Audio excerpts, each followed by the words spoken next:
Ladies and gentlemen, good afternoon and welcome back to our channel once again. I have always opined on this platform on many occasions that in politics, nothing happens out of mere coincidence, and that everything in politics is normally well planned, well scripted, and executed to achieve a specific political objective. Nothing in politics just happens for the sake of it. Yesterday, something very interesting happened in the united opposition. And I want you guys to allow me to explain a bit. Yesterday, Kalonzo Musyoka and Rigathi Gachagua were in Machakos County. And in my considered opinion, the event was hugely successful. Kwa sababu huyu ndugu Rigiji ni mtu ajabu.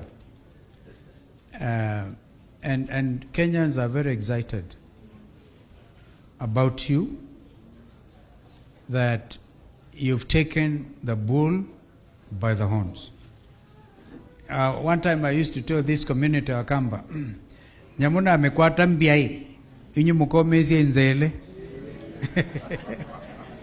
Kishika ngombe kule pembe, mutavumilia mateke. And they have been doing so well. We have a real brother.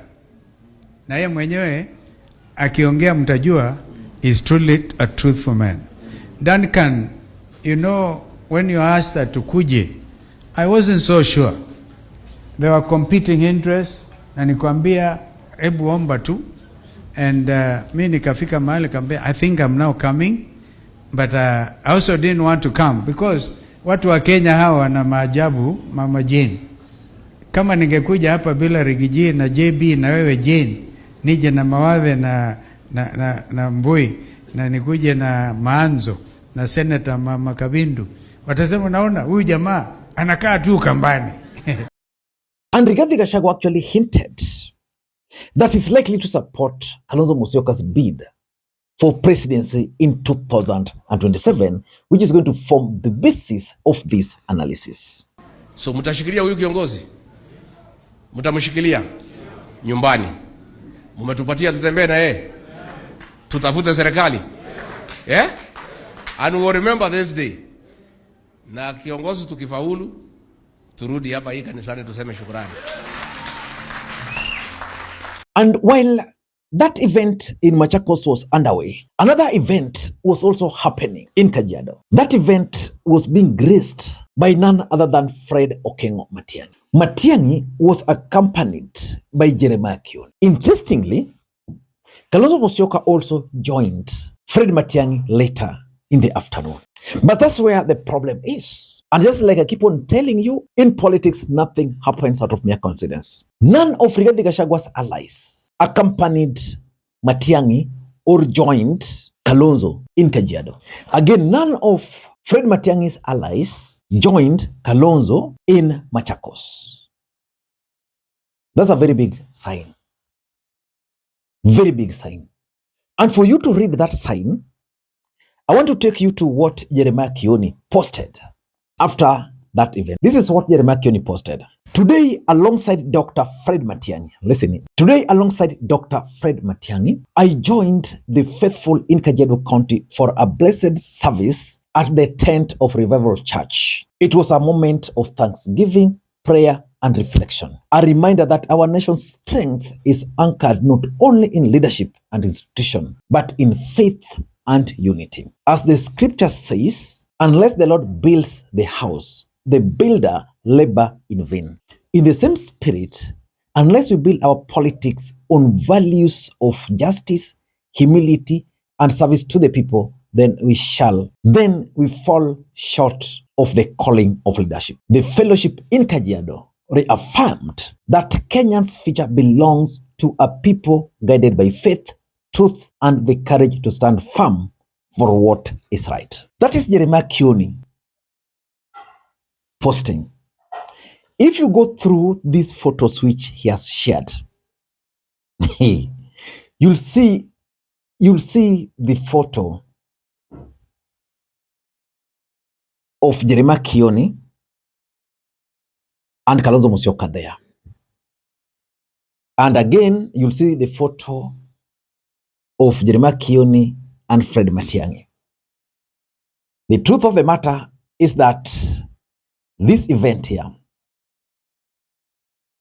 is significant. It is significant because in the united opposition, it is clear that Kalonzo Musyoka and Rigathi Gachagua have agreed to work together. And the question is, will they be able to defeat William Samoei Arap Ruto?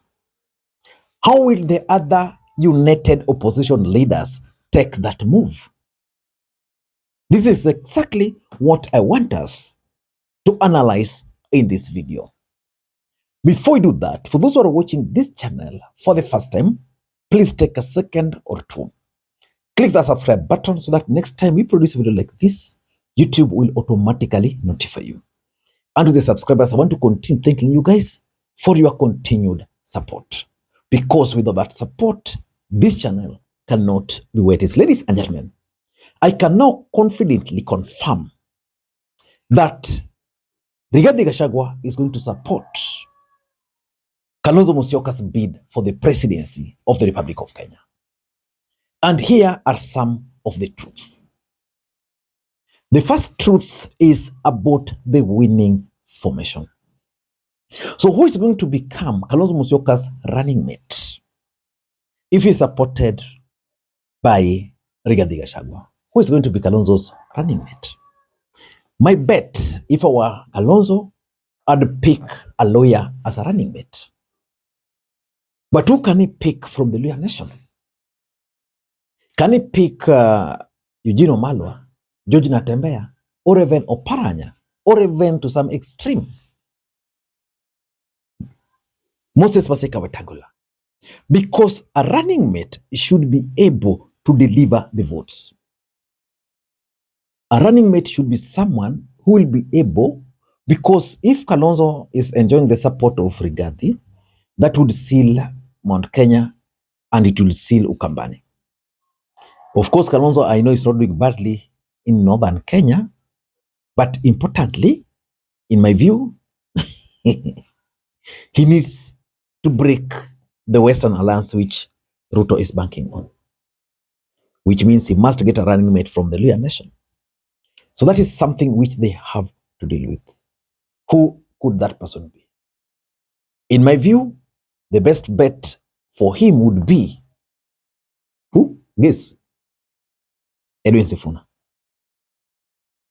Edwin Sifuna would be a good bet for Kalonzo Musyoka's running mate.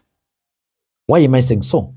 If Edwin Sifuna were to become running mate, automatically he won't run as the senator for Nairobi. Because if Edwin Sifuna were to run for the Senate of Nairobi and it's not supported by either Raila or Rigathi, he's going to lose.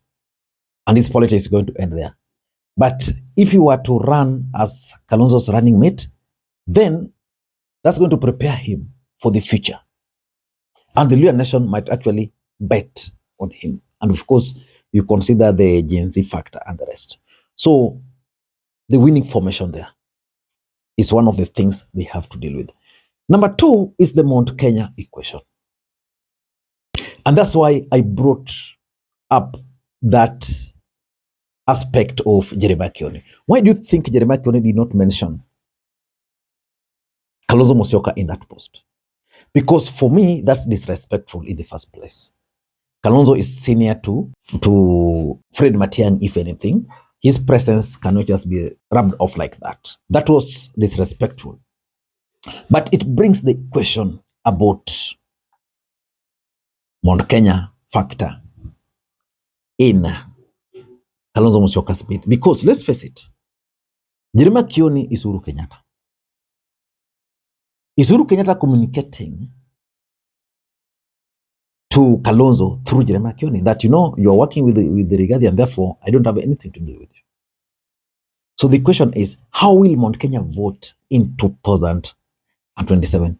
I want to assume Rigathi is not in the picture, because if Rigathi will be on the ballot, they'll definitely vote for Rigathi Gachagua. Can Mount Kenya vote as a block to the person Rigathi Gachagua will give them. That's very important. Will they vote for Kalonzo if Kalonzo is endorsed by Rigathi Gachagua? And importantly, is Uhuru Kenyatta a factor? Because as things stand today, Mount Kenya is fully under the grip of Rigathi Gachagua. But if you talk to the mountain, they'll tell you that if Rigathi Gachagua were to run for the presidency, they'll vote for him, but he's not the best. So which means that those who will not vote for Rigathi Gachagua on that account, they also know that there's no way Rigathi can become the president of the Republic of Kenya. And the truth is, Mount Kenya today leans more towards, they're more comfortable with supporting Fred Matiang'i. So in a case where Kalonzo is supported by Rigathi, will Mount Kenya vote for Kalonzo or will they vote for Matiang'i? Which brings the question of Uhuru Kenyatta factor. Will Uhuru Kenyatta be a factor in Mount Kenya in 2027? Let me read your opinions on that. And number 3, the offer. This is the other truth Kalonzo will have to confront. The offer to Rigathi. Rigathi has the numbers. He will bring those numbers. But what is he being offered? If Rigathi won't be on the ballot as a presidential candidate, I want to rule out his possibility of being a running mate. So which means he won't be a running mate. So what demands is he going to place on the table for Kalonzo? And will Kalonzo Musyoka be able to meet those demands? Maybe you can help me understand in the comment section. Assuming Rigathi supports Kalonzo, what offer do you think Kalonzo should give him, because he can't be a running mate? And lastly, the silent fallout in the united opposition. If Jeremiah Kioni cannot attend events attended by